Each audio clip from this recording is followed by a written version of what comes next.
Welcome back, everyone. Today, we are going to be analyzing Allegory of the Catholic Faith by Johannes Vermeer. Vermeer is one of the greatest painters of all time, and he's most known for his painting Girl with a Pearl Earring. You've probably seen this painting before. However, I believe Allegory of the Catholic Faith is a much deeper painting, and it's personally my favorite Vermeer painting. So I can't wait to break it down for you guys today. Before we talk about this painting, I want to give you guys a little bit of background on the artist himself. Johannes Vermeer was born in Delft in the Dutch Republic, which is modern-day Netherlands. He lived from 1632 to 1675. Vermeer was a genius in light, perspective, and composition, using delicate color harmony and realism to create intimate, atmospheric scenes. His use of optical devices like the camera obscura gave his paintings a photographic precision rare for his time. His works capture timeless stillness, often infused with deep symbolism. So today we are going to take a look at Allegory of the Catholic Faith. This was painted between 1670 and 1672. It is currently being housed in the Metropolitan Museum of Art in New York. So the first thing that I would like to point out is the black and white tiled floor. This creates a deep, linear perspective, guiding the viewer's eye towards the central figure. This is a technique commonly used by Vermeer in many of his paintings. The next thing I would like to take a look at is this tapestry here on the left that is beautifully painted. It displays narrative scenes that suggest the rich tradition of Catholic storytelling through art and scripture. So that's represented here in the tapestry. You can also see that in this tapestry, there are these little white dots that are kind of spliced in all over the tapestry, kind of showing how the tapestry is a little bit worn down, and it also helps create a more believable lighting effect.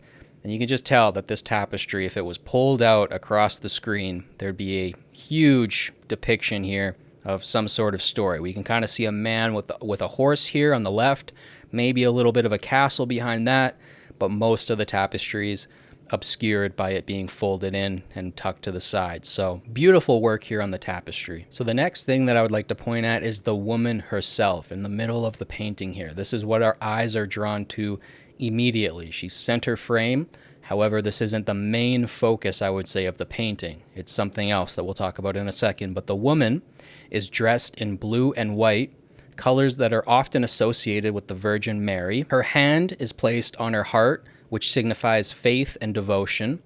Her upturned gaze shows spiritual contemplation, as if she's receiving divine inspiration. The next thing I would like to point to is the crucifix painting behind the woman. And this painting is a painting within a painting showing Christ on the cross with Mary and John. It reinforces the Catholic belief in salvation through Christ's sacrifice. And I would say that it shows the woman's devotion to her Catholic faith, having a painting that large. I wish I could afford a painting that large in my own home. Next up, we have the apple, which is in the lower right corner here. This symbolizes original sin, referencing Adam and Eve biting the apple in the Garden of Eden. The apple's placement near the woman's foot suggests that she has overcome sin through faith. Next to that, we have a snake with its head crushed by a heavy stone. This references Genesis 3:15, where the Virgin Mary, or Christ if you're Protestant or Orthodox, crushes Satan, represented as the serpent. The blood coming from the snake's mouth emphasizes the triumph of faith over evil. The next thing I would like to draw your eye to is the Bible that is laid open on the table. Unlike Dutch Protestant depictions, where the Bible is often the central focus, here it is a part of a larger Catholic scene. The gold chalice next to it also reinforces the Catholic Eucharist tradition. Another thing I would like to point to is the chair here, which has a blue cushion on it.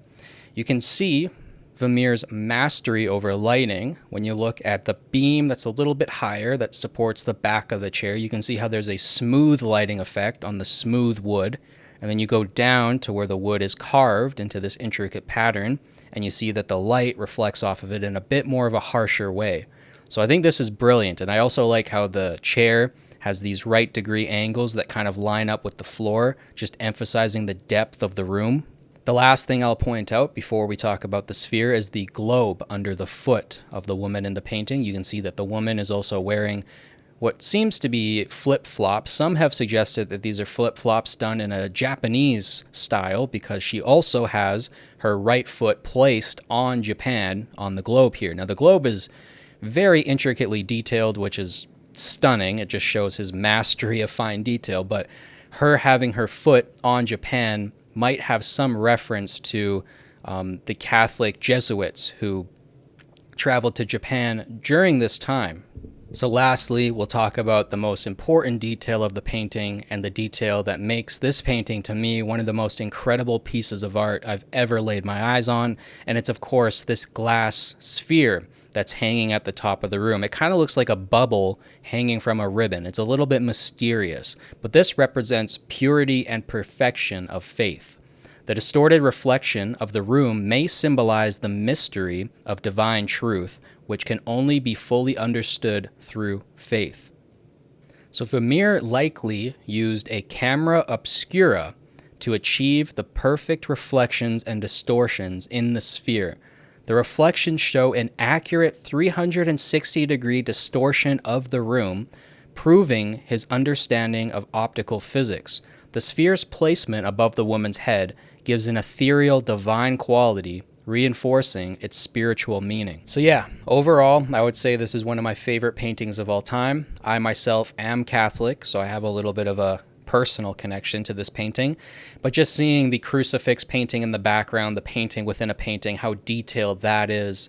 You look at the woman with her hand on the heart, she's dressed like Mary, she's got her foot on the globe, kind of showing that she's above the terrestrial thoughts right now. She's more in the ethereal, she's in her divine space, she's contemplating her religion. Then you have the chalice on the table, the crucifix, the open Bible, all the symbolism is there. You have the apple on the floor with the bite taken out of it. You have the snake with its head crushed and the blood running out of its mouth. It's absolutely beautiful to have just all of these pieces of the Catholic faith kind of put together beautifully in one painting. It doesn't feel crammed. It doesn't feel like there's too much going on. Everything feels perfectly placed. And of course, you have the sphere. So everything in this painting kind of points our eyes to the woman in the center, and she is looking up, so we follow her eyes up to the sphere. And the first time I saw this painting, I spent about 10 minutes just looking at the sphere and wondering how exactly was this achieved and what exactly does it mean. Like I said before, I believe it means purity of faith or some sort of divine knowledge that's unobtainable, but she seems to be gazing at it. So there's this connection with this orb. And it looks like a glass sphere, but it also looks light enough to be a bubble, and it's hanging from a blue ribbon attached to the rafters. So I've thought a lot about this painting and what exactly this orb means. You guys can let me know down in the comments if you guys have any suggestions or any ideas of your own. So yeah, one of my favorite pieces of art of all time, the Allegory of Catholic Faith by Johannes Vermeer. If this is your first time taking a peek at this painting, spending 10 minutes to look at it is not enough. I highly recommend you guys go onto WikiArt, pull this painting up, and just gaze at it for, as long as you want to. I keep coming back to it and keep staring at it because there's so much there. First of all, there's the technical brilliance, the mastery over lighting, the mastery over mathematics, geometry, optics. There's so much skill on display in this painting. And then you add on top of that the deep religious symbolism.